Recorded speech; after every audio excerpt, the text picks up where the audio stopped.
Well, first, let me just start with some feedback. So, the last quiz on Chapter 6 related to attention deficit hyperactivity disorder, the class average went down.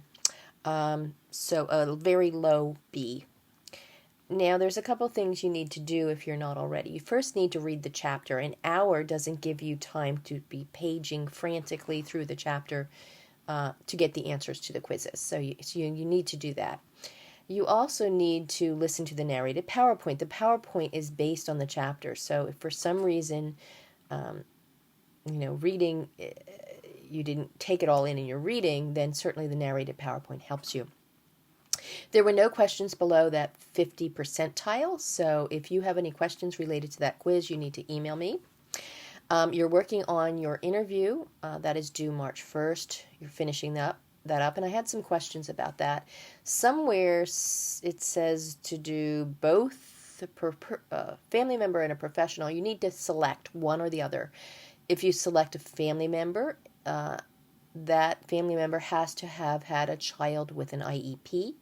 And if you select the professional, the same thing, has to have worked with a child with an IEP. Remember, I need the contact information for the person you interview. That is a department criteria.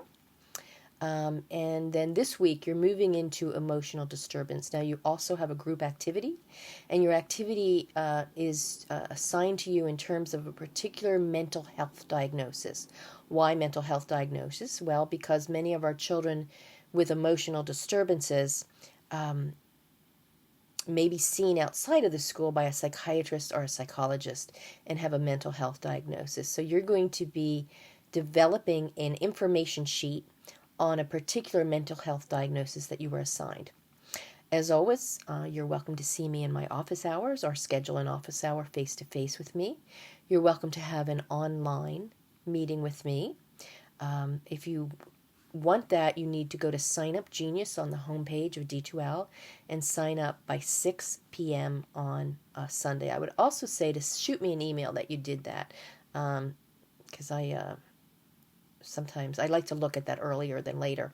Or you can always set up a phone call meeting with me. All right, take care. Have a good week.